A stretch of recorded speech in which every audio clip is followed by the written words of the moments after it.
Rose typed a reply, then put down her phone and leaned back on the couch. She snuggled Fred while she finished her boba. The caramelized brown sugar was the best. This wasn't what she'd thought life would be like at 34. Spending Saturday afternoons alone with her favorite plushie and talking to a penguin on Instagram? When she was in university, she'd imagined she'd have a husband and a couple of kids by now. Her view of the future had been hazy, but she'd had one nonetheless. Her phone rang, and she smiled as she picked it up. "Hi, Dad." "Rose." It wasn't a video call, but she saw his smile, his thinning white hair, and his wireframe glasses in her mind. "How are you today? Is Sierra back from the cabin?"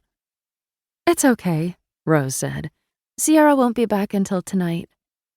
Her roommate was up north with her boyfriend.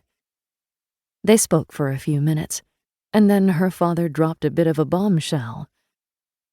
"I'm retiring," he said. "For real this time?" He chuckled. "Yes, I already gave notice." "They're going to throw you an awkward party and get one of those ugly cakes you hate." "Trust me, I know what I'm getting into." She'd been telling her father for years that he should retire. He was 70, but now that it was actually happening, it caused a twinge of uneasiness. Made her think of her dad's mortality. "Are you okay?" she asked. "Like, you're not doing this because you're sick and you haven't told me." "Rose," he said, "don't worry about me." "You know I can't help it."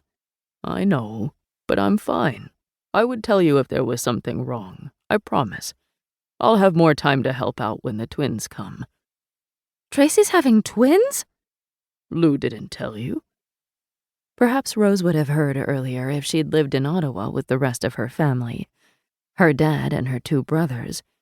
But she'd moved to Toronto several years ago, and most of the time she was content here. "I'll let you go," Dad said several minutes later. "I'm sure you have something exciting planned since it's Saturday night." Huh. Part of the problem was that all of Rose's friends were coupled up now. She still saw them somewhat regularly. It wasn't like they'd forgotten about her.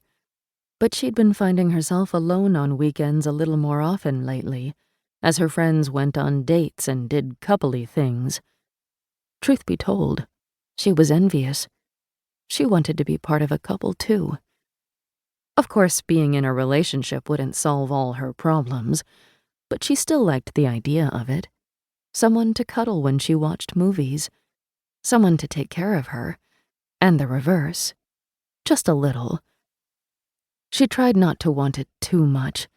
She didn't wish to appear desperate. But she couldn't help being a bit of a romantic. Yet she hadn't had a boyfriend in 10 years, not since before her mom died, and sometimes it felt hopeless. What's wrong with me? Rose's brain immediately supplied many answers to that question, but she did her best to cut it off. She wouldn't allow herself to go down that path today. No, she needed to go out, distract herself. Her friends were busy, but she could have a fun time on her own, right? Once she'd made a plan for the evening, she went to her bedroom and debated what to wear.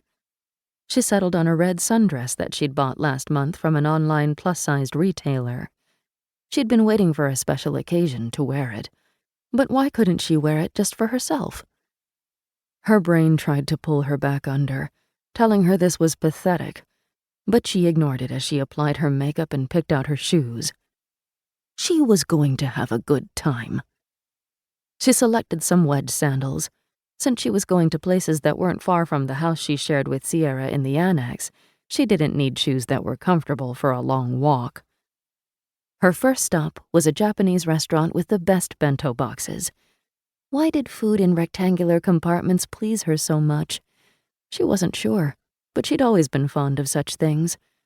She ordered the deluxe beef teriyaki bento box and read a book as she waited for the food to arrive. Maybe it didn't look cool to be out alone reading, but whatever. Rose had never been particularly cool. Next, she headed to Nautilus, a steampunk